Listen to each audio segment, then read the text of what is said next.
ನಮಸ್ಕಾರ, good minds YouTube ಚಾನೆಲ್ಗೆ ಸ್ವಾಗತ. ನಾನು ಶ್ವೇತಾ ಕಲಕಣಿ. ಕಾಂಗ್ರೆಸ್ ಗಿಡ ರೈತರು ದೇವರಿಗೆ ಪ್ರಾರ್ಥಿಸಿ ಭೂಮಿ ಸಿದ್ಧತೆಯನ್ನ ಮಾಡಿ ಬೀಜ ಬಿತ್ತಿದರೆ ಇತ್ತ ಕೇಳದಿರುವ ವರ ಎಂಬಂತೆ ಬಿತ್ತಿದ ಬೀಜ ಮೊಳಕೆ ಒಡೆಯುವ ಮುನ್ನವೇ ಪಾರ್ಥೇನಿಯಂ ಕಾಂಗ್ರೆಸ್ ಗಿಡ ಹುಟ್ಟುವುದು ಸಹಜ.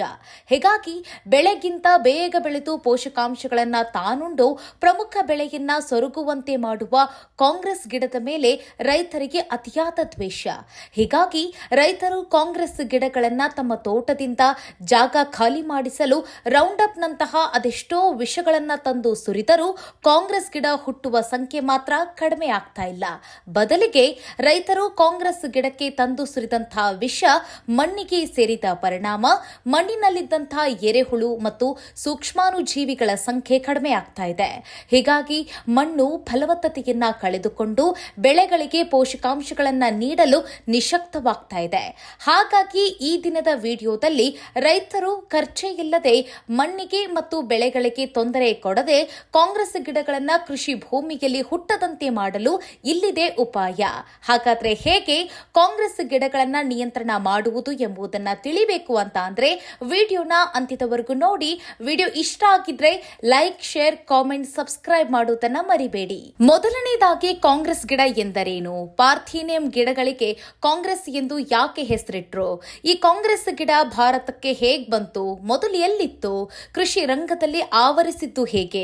ಒಟ್ಟಾರೆ ಕಾಂಗ್ರೆಸ್ ಗಿಡದ ಮಹತ್ವ ಮತ್ತು ಕೃಷಿ ರಂಗದಲ್ಲಿ ಅದರ ಉಪಯೋಗಗಳ ಬಗ್ಗೆ ಹೆಚ್ಚಿನ ಮಾಹಿತಿಯನ್ನ ತಿಳಿಬೇಕು ಅಂತ ಅಂದ್ರೆ ನಾವು ಈ ಹಿಂದೆ ಅಪ್ಲೋಡ್ ಮಾಡಿದಂತಹ ಕಾಂಗ್ರೆಸ್ ಗಿಡದ ಉಪಯೋಗ ಎಂಬ ವಿಡಿಯೋನ ಸಂಪೂರ್ಣವಾಗಿ ನೋಡಿ.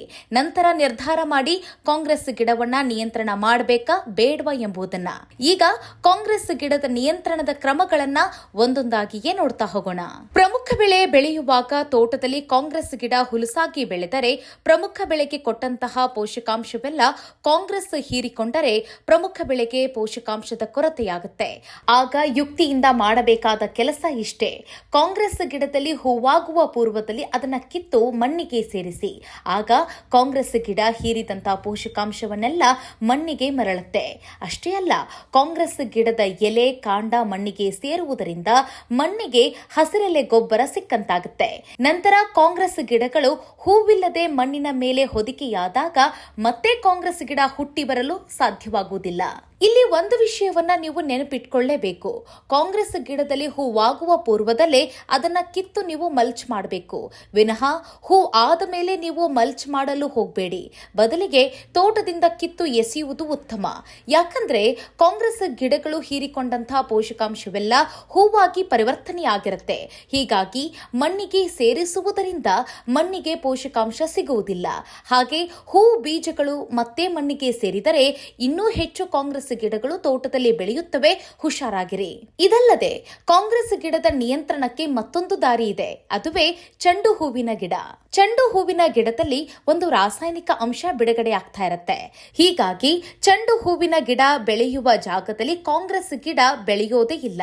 ಅಷ್ಟೇ ಅಲ್ಲ, ಪ್ರಮುಖ ಬೆಳೆಗಿಂತ ಕಾಂಗ್ರೆಸ್ ಗಿಡ ಅತಿ ವೇಗವಾಗಿ ಬೆಳೆಯುವ ಕಾರಣ ಪ್ರಮುಖ ಬೆಳೆ ಬೆಳೆಯಲು ಹೇಗೆ ಕಷ್ಟ ಸಾಧ್ಯವಾಗುತ್ತೋ ಹಾಗೆ ಇಲ್ಲಿ ಚೆಂಡು ಹೂವು ಕಾಂಗ್ರೆಸ್ ಗಿಡಕ್ಕಿಂತ ಹುಲಸಾಗಿ ಅತಿ ವೇಗವಾಗಿ ಬೆಳೆಯುವ ಕಾರಣ ಚೆಂಡು ಹೂವಿನಿಂದ ಕಾಂಗ್ರೆಸ್ ಗಿಡಕ್ಕೆ ಪೋಷಕಾಂಶ ಕೊರತೆಯಾಗಿ ಸೂರ್ಯನ ಬಿಸಿಲು ಸೋಕದೆ ನೆರಳಿನಲ್ಲೇ ಒದ್ದಾಡಿ ಕುಗ್ಗುತ್ತೆ ವಿನಃ ಬೆಳೆಯೋದಿಲ್ಲ. ನೀವು ಪ್ರಮುಖ ಬೆಳೆ ಬೆಳೆಯುವ ಪೂರ್ವದಲ್ಲಿ ತೋಟದ ತುಂಬೆಲ್ಲ ಚೆಂಡು ಹೂ ಬೆಳೆದು ಕಾಂಗ್ರೆಸ್ ಗಿಡವನ್ನ ನಿಯಂತ್ರಣ ಮಾಡಿಕೊಂಡು ನಂತರ ಪ್ರಮುಖ ಬೆಳೆ ಬೆಳೆದರೆ ಕಾಂಗ್ರೆಸ್ ಗಿಡಗಳ ಕಾಟ ಇರುವುದಿಲ್ಲ. ಹೀಗೆ ಮಾಡುವುದರಿಂದ ನಿಮಗೆ ಚೆಂಡು ಹೂವಿನಿಂದ ಆದಾಯವೂ ಕೂಡ ಸಿಕ್ಕಂತಾಗುತ್ತೆ. ಕಾಂಗ್ರೆಸ್ ಗಿಡದ ಕಾಟವೂ ಕೂಡ ತಪ್ಪುತ್ತೆ. ಒಂದು ವೇಳೆ ತೋಟದ ತುಂಬೆಲ್ಲ ಚೆಂಡು ಹೂ ಹಾಕಲು ನಮಗೆ ಆಗುವುದಿಲ್ಲ ಅಂತ ಅಂದ್ರೆ ಪ್ರಮುಖ ಬೆಳೆಯ ಜೊತೆಗೆ ಅಂತರ ಬೆಳೆಯಾಗಿ ಚೆಂಡು ಹೂವನ್ನ ಬೆಳೆಯಿರಿ. ಆಗಲೂ ಕಾಂಗ್ರೆಸ್ ಗಿಡ ನಿಯಂತ್ರಣಕ್ಕೆ ಬರುತ್ತೆ ಮತ್ತು ನಿಮ್ಮ ಪ್ರಮುಖ ಬೆಳೆಗೆ ತೊಂದರೆ ಕೊಡುವ ಕೀಟಗಳು ಚೆಂಡು ಹೂವಿನ ಬಣ್ಣ, ವಾಸನೆಯಿಂದ ಆಕರ್ಷಿತವಾಗಿ ಚೆಂಡು ಹೂವಿನತ್ತ ಕೀಟಗಳು ಹೋಗುತ್ತವೆ. ಆಗ ಪ್ರಮುಖ ಬೆಳೆ ಕೀಟಗಳಿಂದ ಬಿಡುಗಡೆ ಪಡೆಯುತ್ತವೆ.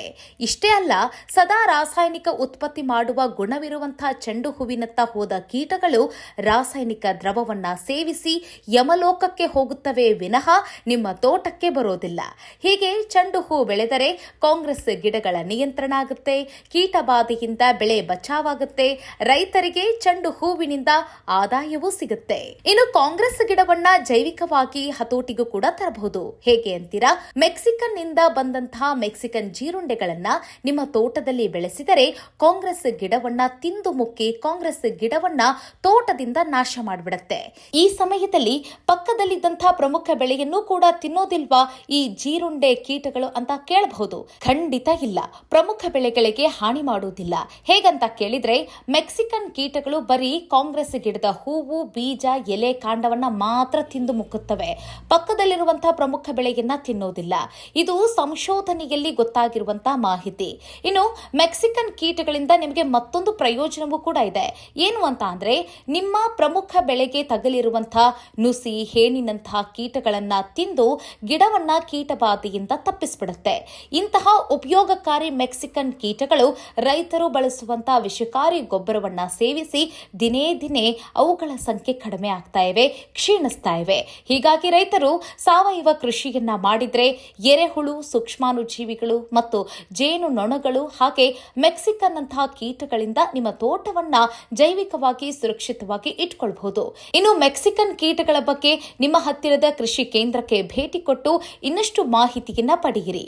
ಇದಿಷ್ಟು ಕಾಂಗ್ರೆಸ್ ಗಿಡವನ್ನ ಒಂದು ಹಿಡಿ ವಿಷವನ್ನ ಹಾಕದೆ ಸಾವಯವ ದಾರಿಯಲ್ಲಿ ನಿಯಂತ್ರಿಸುವಂತಹ ಕ್ರಮಗಳು.